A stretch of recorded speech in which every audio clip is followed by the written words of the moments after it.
दिल्ली में रहने वाले राकेश खत्री बर्ड्स के लिए घोंसले यानी नेस्ट्स बनाते हैं, जिससे कई लाखों बर्ड्स को उनका घर मिलता है और वो शहर में रह पाती हैं। पर राकेश जी बर्ड्स के लिए घोंसले क्यों बनाते हैं, इससे उनको क्या बेनिफिट मिलता है और अभी तक कितने घोंसले वो बना चुके हैं। हम सबको याद होगा कि कैसे बचपन में हमारे घरों के आसपास बर्ड्स आती रहती थी, पर फिर पेड़ कटते गए और बिल्डिंग्स, फैक्ट्रीज, इंडस्ट्रीज कंस्ट्रक्ट होती गई।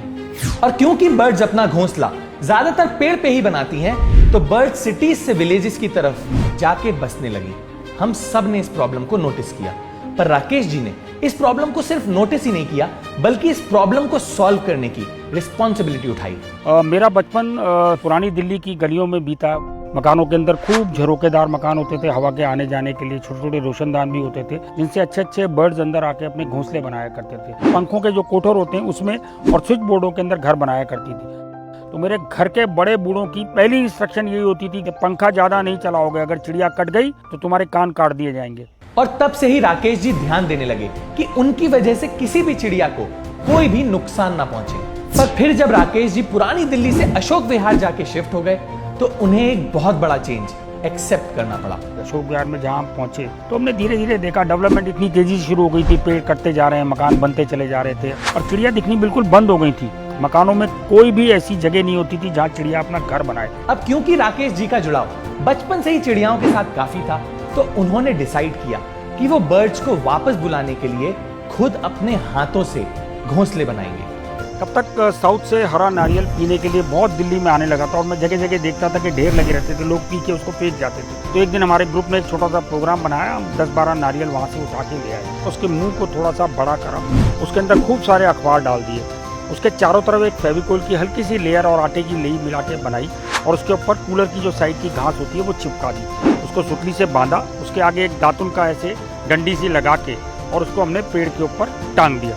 फिर राकेश जी और उनके कुछ दोस्त उस घोंसले को देखने लगे, पर एक भी चिड़िया उसमें नहीं आई। आसपास के लोग उनका मजाक भी उड़ाने लगे, जिस बात से राकेश जी बहुत डिसअपॉइंटमेंट हुई।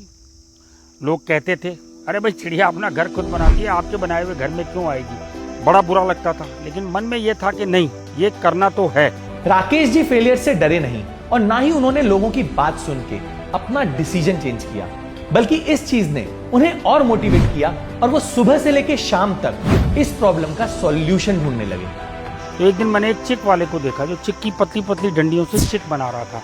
विचार कौंधा कि यार ये चिक की डंडियों से बहुत कमाल हो सकता है, और वो चिक की डंडियां हमने उससे ले ली खूब सारी और उनको खूब राउंड शेप में करा, उसको धागों से बांधा, उसमें एक छोटी सी चूड़ी लगाई, चूड़ी लगा के जब वो ग्लोब की शेप में बन गया, उसके ऊपर टाट पट्टी जो होती है वो लगाया, उसको ऊपर से रस्सी से बांधा, उसमें एक छोटा सा छेद किया और उसके ऊपर नारियल का पूरा जूट लगा दिया। इस बार राकेश जी काफी पॉजिटिव थे, तो उन्होंने इस नेस्ट को लगाया और बर्ड्स के आने का वेट करने लगे। पहले दिन कोई नहीं आया, दूसरे दिन भी कोई नहीं आया, तीसरे दिन भी कोई नहीं आया, पर चौथे दिन फाइनली उसमें एक चिड़िया आई और उसने इस घर को अडॉप्ट किया। उसके बाद जब वो घोंसला उन्होंने अडॉप्ट कर लिया तो मोहल्ले के लोगों ने कहा भाई हमें भी दो यार, हम भी लगाएंगे अपने घर के पास। हमने 20 घोंसले बनाए और मोहल्ले में हर जगह लगाए और 4 दिन के अंदर हर घोंसले को उस चिड़िया के अलग अलग ग्रुपों ने अडॉप्ट कर लिया।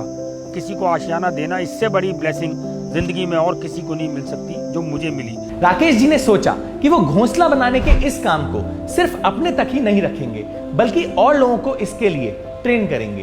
तो मैंने स्कूल्स के साथ काम करना शुरू करा, वर्कशॉप का, कॉर्पोरेट्स ने बुलाना शुरू करा, धीरे धीरे RWs ने बुलाना शुरू करा। 80 साल से लेकर के 6 साल तक के बच्चों ने हमारी वर्कशॉप अटेंड करी और सबसे ज़्यादा खुशी उनको तब होती है कि आपके बनाए हुए किसी आशियाने के अंदर किसी दूसरे ने आके अपनी जगह बनाई, उसमें अपने बच्चे दिए, बच्चे देने के बाद जब उड़ गए तो दूसरे किसी पंछी ने उसको अडॉप्ट कर लिया। राकेश जी अभी तक 2,50,000 बच्चों, बड़ों और बूढ़ों को घोंसला बनाने की ट्रेनिंग दे चुके हैं, जिससे कुल मिला के 1,25,000 घोंसले उन्होंने खुद या फिर उनकी ट्रेनिंग की वजह से बनाए गए हैं। अभी इस साल वर्ल्ड बुक ऑफ रिकॉर्ड ने उसके अंदर हमारे 1,25,000 घोंसलों का सर्टिफिकेशन जारी किया है। लिम्का बुक में 2 बार हमारा नाम है। हाउस ऑफ कॉमन्स लंदन के अंदर हमें ग्रीन एप्पल अवार्ड मिला, जो कि स्पैरो कंजर्वेशन के लिए बेस्ट था। ताइवान से सुपर मास्टर ने हम लोगों को इस साल कंपैशन का बेस्ट प्राइज दिया। 2019 में मैकमिलन कंपनी ने हमारी कहानी को पूरी चैप्टर के तौर पर छापा। जीते जी राकेश जी का नाम एक चैप्टर में आ गया जिसे बच्चे पढ़ते हैं। इससे बड़ी अचीवमेंट राकेश जी को कोई नहीं लगती। इसके बाद राकेश जी ने कई तरह के घोंसले बनाए, पर उनका सबसे स्पेशल जूस के वेस्ट टेट्रा पैक्स को रिसाइकिल करके बनाए, जिससे दुनिया में वेस्ट रिड्यूस हो सके। Isn't that amazing? Also, Rakesh ji की स्टोरी ने हमें काफी इंस्पायर किया, इसीलिए उनकी स्टोरी हम आपसे शेयर कर रहे हैं। This is not a paid promotion. तो अगर आपको भी राकेश जी की स्टोरी ने इंस्पायर किया है तो इस वीडियो को शेयर करके ज्यादा से ज्यादा लोगों को इस बारे में बताइएगा। ऑल्सो अगर आपको राकेश जी से कांटेक्ट करना है तो आप उनसे इस ईमेल आईडी पे कांटेक्ट कर सकते हैं। That's it for this video. See you next Wednesday. हम ऐसे ही एनवायरमेंट अवेयरनेस पे फिल्म्स बनाते हैं, तो अगर आप एनवायरमेंट को लेके थोड़ा सा भी सीरियस हैं और उसे सेव करना चाहते हैं तो आप इकोफ्रीक्स नाम के फेसबुक ग्रुप को ज्वाइन कर सकते हैं। इसमें हम ऐसे लोगों की कम्युनिटी बनाना चाहते हैं जो एनवायरमेंट के बेटरमेंट के लिए कुछ कर रहे हो। तो अगर आप किसी ऐसे को जानते हैं या आप खुद कुछ ऐसा कर रहे हैं तो आप इस ग्रुप में जाके पोस्ट कर सकते हैं, सो दैट और लोगों को इसके बारे में पता चले। लिंक डिस्क्रिप्शन में मेंशन है। Thank you and take care.